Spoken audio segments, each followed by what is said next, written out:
সকলকে স্বাগতম নতুন একটি ভিডিওতে। তো আজকে আমরা দেখব কিভাবে আমরা আমাদের কম্পিউটারে একটি লোকাল হোস্ট ইনস্টল করতে পারি এবং সেখানে কিভাবে একটি ওয়ার্ডপ্রেস ইনস্টল করতে পারি এবং ওয়ার্ডপ্রেসের মাধ্যমে কিভাবে একটি ওয়েবসাইট রান করতে পারি। তাহলে চলুন শুরু করা যাক। তো আমরা আমাদের এই ভিডিওতে সুবিধার জন্য দেখাবো হলো জ্যাম্প সফটওয়্যারের মাধ্যমে কিভাবে আমরা আমাদের ওয়েবসাইটকে লোকাল হোস্ট তৈরি করব সেটা। তো এর জন্য সবার প্রথমে আমরা দেখতে পাচ্ছেন যে গুগলে চলে এসেছি। তো গুগলে আমরা সার্চ করব জ্যাম্প লিখে, জাস্ট আমরা জ্যাম্প ডাউনলোড লিখে সার্চ করব। তো এখানে গুগল ক্যাপচা চাচ্ছে, তো আমরা ক্যাপচাটা পূরণ করে দিব। তো ক্যাপচাটা পূরণ করা হয়ে গেল। তো সবার প্রথমে দেখতে পাচ্ছেন যে এখানে ডাউনলোড জ্যাম্প লেখা নামে একটি অপশন চলে এসেছে। তো জাস্ট আমরা এখান থেকে ক্লিক করব। তো আপনারা দেখতে পাচ্ছেন যে এখানে কিন্তু আমরা আমাদের জ্যাম্প সফটওয়্যারটি ডাউনলোড করে নিতে পারবো। তো এখানে দেখতে পাচ্ছেন যে উইন্ডোজের জন্য রয়েছে, লিনাক্সের জন্য রয়েছে এবং এই যে ম্যাকের জন্য যারা ইউজ করবেন তাদের জন্য কিন্তু এখানে ডাউনলোডের অপশন রয়েছে। তো আমরা যেহেতু উইন্ডোজ ইউজ করতেছি, তো আমরা জাস্ট উইন্ডোজের জন্য সবচেয়ে লেটেস্ট যেটা রয়েছে সেটা ডাউনলোড করে নেব এখান থেকে। 64 বিট অবশ্যই, ডাউনলোড 64 বিট, এটাতে ক্লিক করব। তো ক্লিক করার পর আপনারা দেখতে পাচ্ছেন যে এখানে ডাউনলোড অপশন শুরু হয়েছে। তো ডাউনলোড হতে একটু টাইম লাগবে, তো আমরা সেই পর্যন্ত ভিডিওটা পজ করে রাখবো।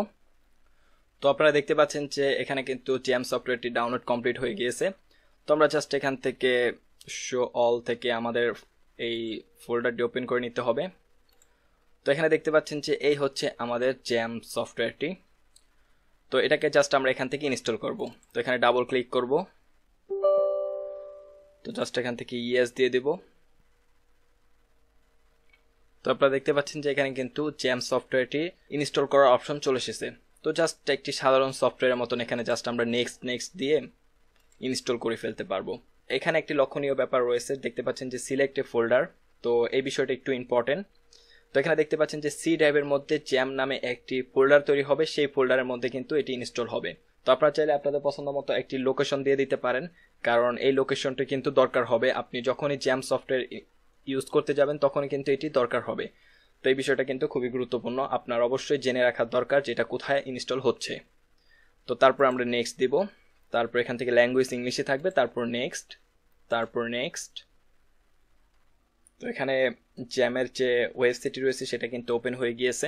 তো আপনারা দেখতে পাচ্ছেন যে এখানে কিন্তু এটা ইনস্টলে শুরু হয়ে গিয়েছে। তো একটু সময় লাগবে এখানে, আমরা অবশ্যই ভিডিওটা পজ করে রাখবো সেই সময়টুকু। তো আপনারা দেখতে পাচ্ছেন যে আমাদের কম্পিউটার কিন্তু জ্যাম্প নামে সফটওয়্যারটি ইনস্টল হয়ে গিয়েছে। তো আমরা এটাকে খুঁজে পাবো আমরা যে ফোল্ডারের মধ্যে জ্যাম্পটি ইনস্টল করেছিলাম সেই ফোল্ডারে। তো এর জন্য আমাদেরকে সবার প্রথম চলে যেতে হবে কম্পিউটারে, তারপর এখান থেকে সি ড্রাইভে চলে যেতে হবে, কারণ সি ড্রাইভের মধ্যে একটি জ্যাম্প নামক ফোল্ডারের মধ্যে কিন্তু আমরা জ্যাম্প সফটওয়্যারটি ইনস্টল করেছিলাম। তো এই যে দেখতে পাচ্ছেন জ্যাম্প নামক একটি ফোল্ডার তৈরি হয়ে গিয়েছে। তো আমরা জাস্ট এখানে ক্লিক করব। তো এই হচ্ছে আমাদের জ্যাম্প। তো আমরা এখান থেকে কাজ করব হলো htdocs নামে একটি ফোল্ডারের মধ্যে। তো এইখান থেকে কিন্তু আমরা কাজ করা শুরু করতে পারবো। এখানে আমরা বিভিন্ন ফোল্ডার তৈরি করতে পারবো এবং সেখান থেকে কিন্তু আমাদের ওয়েবসাইটের জন্য কাজ করা শুরু করতে পারবো। তো এখন আমরা এখানে একটি ওয়ার্ডপ্রেস ইনস্টল করব। তো ওয়ার্ডপ্রেস ইনস্টল করার জন্য সবার প্রথম আমাদেরকে চলে যেতে হবে একটি ব্রাউজারে গিয়ে আমরা জাস্ট গুগলে চলে যাব। গুগলে গিয়ে সার্চ করব wordpress.org লিখে সার্চ করব। তো wordpress.org লিখে সার্চ করার পর এখানে দেখতে পাচ্ছেন যে wordpress.org সাইটটি চলে এসেছে। তো এখান থেকে জাস্ট আমরা এই যে গেট ওয়ার্ডপ্রেস নামক একটি অপশন রয়েছে, তো জাস্ট আমরা এখানে ক্লিক করব। তো এখানে ক্লিক করার পর আপনারা দেখতে পাচ্ছেন যে এখানে ডাউনলোড ওয়ার্ডপ্রেস 5.4.2। তো আমরা জাস্ট এটাকে ডাউনলোডটা ক্লিক করে দেব। তো ডাউনলোডে ক্লিক করার পর আপনারা দেখতে পাচ্ছেন যে এখানে এটা কিন্তু ডাউনলোড শুরু হয়ে গেছে। তো একটু সময় লাগবে, তো আমরা সেই পর্যন্ত ভিডিওটা পজ করে রাখবো। তো আপনারা দেখতে পাচ্ছেন যে আমাদের ডাউনলোড ফোল্ডারে কিন্তু আমাদের ওয়ার্ডপ্রেসটি ডাউনলোড হয়ে গিয়েছে। তো এটি একটি জিপ ফাইল, তো আমাদেরকে এটাকে সবার প্রথমে আনজিপ করে নিতে হবে। তো এই জন্য অবশ্যই আমাদের কম্পিউটারে উইন্ডার নামে একটি সফটওয়্যার ইনস্টল থাকতে হবে। তো এছাড়াও আনজিপ করার মতো আরও অন্যান্য সফটওয়্যার হলেও হবে। তো সেটার মাধ্যমে আপনারা এখান থেকে এক্সট্রাক্ট হেয়ারের মাধ্যমে কিন্তু আনজিপ করে নিতে পারবেন। তো এটা করার আগে আমরা একটু আমাদের ইয়েতে চলে যাই, জ্যাম্প সফটওয়্যারে চলে যাই। তো জ্যাম্প সফটওয়্যারটি হচ্ছে সি ড্রাইভ থেকে, আমরা জাস্ট জ্যামে ক্লিক করব। তারপর এখানে সবার প্রথমে আমাদেরকে এখানে দেখবেন যে জ্যাম্প কন্ট্রোল নামে একটি অপশন রয়েছে। তো জাস্ট এখানে আমরা ডাবল ক্লিক করব। তো এখান থেকে যে অ্যাপাসি নামে একটি অপশন রয়েছে, তো এটাকে আমরা স্টার্ট করে দিব এবং মাই এসকিউএল নামে একটি অপশন রয়েছে, এটা হচ্ছে ডেটাবেস। তো এটা আমরা স্টার্ট করে দিব। তো এটা হচ্ছে সার্ভার এবং এটা হচ্ছে ডেটাবেস। তো এই দুইটা অপশন আমরা এইভাবে স্টার্ট দিয়ে তারপরে এটা যখন গ্রিন আইকন আসবে তারপরে কিন্তু আমরা এই জ্যাম্প সফটওয়্যারে কাজ করা শুরু করতে পারবো। তো আমাদের কাজগুলো হবে সব এই যে htdocs নামে একটি ফোল্ডার রয়েছে, তো এই ফোল্ডারের ভিতরে। তো আমরা জাস্ট এখানে ক্লিক করলাম, তো এখান থেকে কিন্তু আমরা আমাদের কাজগুলো শুরু করতে পারবো। তো এখানে চাইলে আমরা একটি ফোল্ডার তৈরি করে নিতে পারবো। তো আমরা জাস্ট এখানে ফোল্ডার তৈরি করলাম হাবিব ব্লগ। তো এখানে আরেকটা ব্যাপার আপনাদেরকে লক্ষ্য রাখতে হবে যে এখানে যাতে কোনো ধরনের স্পেস না থাকে এই ফোল্ডারের মধ্যে, তাহলে আপনাদের একটু সমস্যা হবে বুঝতে। তো অবশ্যই একটা ইউনিক নাম দেওয়ার চেষ্টা করবেন যাতে কোনো স্পেস না থাকে। তো আমরা এখানে হাবিব ব্লগ রেখে দিলাম। তো আমরা চাইলে এখান থেকে আমাদের ওয়েবসাইটে কাজ করা শুরু করতে পারি। তবে আমরা যেহেতু ওয়ার্ডপ্রেস ইনস্টল করব, তো আমাদের ওয়ার্ডপ্রেস রয়েছে। তো আমরা জাস্ট ওয়ার্ডপ্রেসে আবার চলে যাই। এই যে আমাদের ওয়ার্ডপ্রেসটি। তো আমরা এখান থেকে এটাকে উইন্ডোজ সফটওয়্যারের মাধ্যমে ওপেন করতেছি।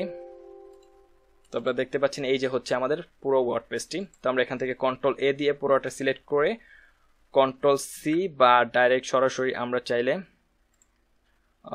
এই ফোল্ডারে এনে পেস্ট করে দিতে পারি Ctrl+V দিয়ে।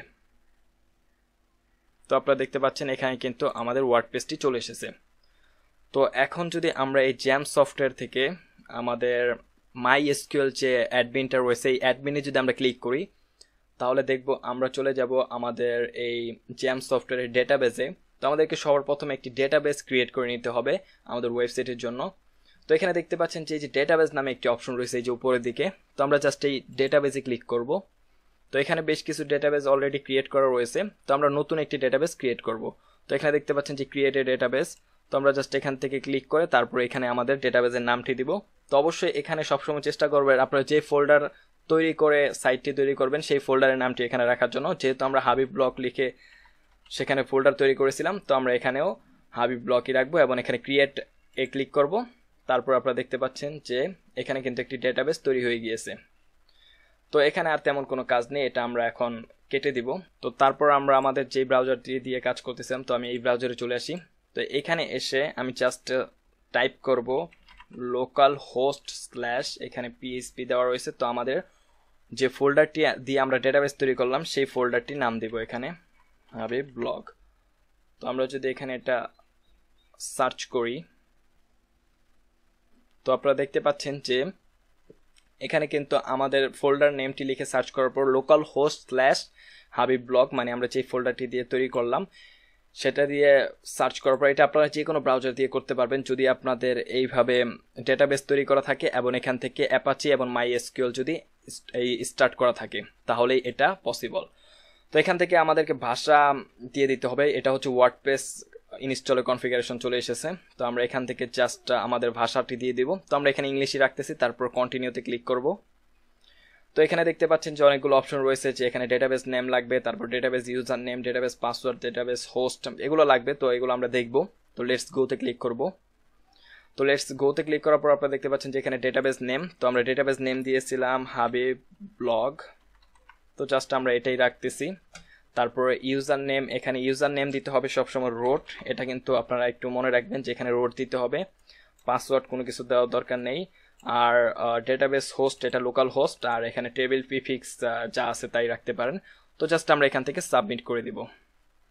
তো সাবমিট করার পর আপনারা যদি সবকিছু কমপ্লিটলি করতে পারেন তাহলে এখানে দেখবেন যে রান দ্য ইনস্টলেশন লেখা রয়েছে। তো জাস্ট আমরা রান দ্য ইনস্টলেশন ক্লিক করব।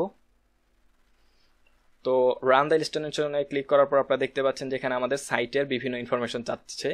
তো এখানে দেখতে পাচ্ছেন যে সাইট টাইটেল, তো আমরা যে কোনো কিছু দিতে পারি, আমরা হাবিব ব্লগে দিতেছি। তো আমরা একটু ভালো করে দিই।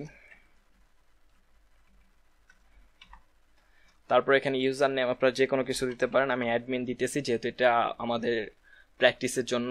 তো পাসওয়ার্ড এখানে যে কোনো কিছু একটা দিয়ে দিই, এটাও আমি অ্যাডমিন 123 দিয়ে দিই।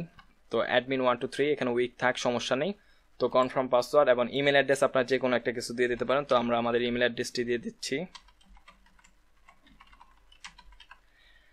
তো এই তো সবকিছু কনফার্ম হয়ে গিয়েছে। তো আমরা জাস্ট এখান থেকে ইনস্টল ওয়ার্ডপ্রেসে দিব। তো আপনারা দেখতে পাচ্ছেন যে আমরা কিন্তু আমাদের ওয়ার্ডপ্রেসটি ইনস্টল করে ফেলেছি। তো আমরা এখান থেকে এটাকে লগ ইনে চলে যাই। তারপর এখান থেকে আমরা আমাদের যে অ্যাডমিন দিলাম এবং অ্যাডমিন 123 দিয়ে পাসওয়ার্ড দিলাম। তারপর এখান থেকে আমরা যদি এখন লগ ইনে ক্লিক করি তাহলে দেখব যে আমরা আমাদের ওয়ার্ডপ্রেসে লগ ইন করে ফেলবো। তো তো এই যে দেখতে পাচ্ছেন যে আমরা কিন্তু আমাদের ওয়ার্ডপ্রেস লগ ইন করে ফেলেছি, এটা হয়তো বা জুম করা রয়েছে। তো এই হচ্ছে আমাদের ওয়েবসাইট। তো আমরা যদি এখন এই localhost/habib blog মানে আমাদের যে ফোল্ডারটি রয়েছে সেই ফোল্ডারের নেম লিখে সার্চ করি, তাহলে দেখবো যে আমরা কিন্তু আমাদের ওয়েবসাইটে চলে এসেছি। তো এখন কিন্তু আমরা চাইলে আমাদের এই ওয়েবসাইটে যাবতীয় কাজ করতে পারবো এখান থেকে। তো এখানে দেখতে পাচ্ছেন যে আমাদের ওয়েবসাইটটি কিন্তু এটা কিন্তু লোকাল হোস্ট থেকে চলতেছে। দেখুন এটা কিন্তু অন্য কেউ আর দেখতে পাবে না, শুধুমাত্র আপনার কম্পিউটারে এটা লোড হবে, তাছাড়া কিন্তু লোড হবে না। আর এর পরবর্তীতে আপনারা যতবারই কাজ করবেন অবশ্যই এই অ্যাপাচি এবং মাইএসকিউএল এটি এখান থেকে স্টার্ট করে নেবেন, তারপরে কিন্তু আপনারা এখান থেকে এই লেখাটা লিখলে সার্চ করলে আসবে। তো আমি যদি একটু দেখাই, তো আমরা এখান থেকে এটাকে স্টপ করে দিই, দেখি। তো স্টপ করার পর আমরা যদি এই অ্যাড্রেসটাকে জাস্ট এখান থেকে রিলোড করি, তাহলে দেখবো এখানে কিন্তু কিছুই পাচ্ছে না। তো আমাদেরকে অবশ্যই এই যে কাজ করার শুরুতেই আমাদেরকে সবার প্রথমে আমরা যদি আমাদের সেই মেইন ফোল্ডারে চলে যাই, সি ড্রাইভ থেকে জ্যামে চলে যেতে হবে। জ্যাম থেকে তারপর এখানে দেখবেন জ্যাম কন্ট্রোল নামে একটি অপশন রয়েছে, জাস্ট এখান থেকে এটা খুঁজে বের করতে হবে। তারপর অ্যাপাচি এবং মাইএসকিউএলটা স্টার্ট করে দিতে হবে। তারপরে আপনারা যদি এখান থেকে জাস্ট রিলোড করেন বা এটা লিখে সার্চ করেন, দেখবেন আপনাদের ওয়েবসাইটটি চলে আসবে। তো এখান থেকে যাবতীয় কাজগুলো করতে পারবেন। তো এই ছিল মোটামুটি আজকে ভিডিও, আশা করি সকলে ভালো লেগেছে। তো ধন্যবাদ সকলকে পুরো ভিডিওটি দেখার জন্য।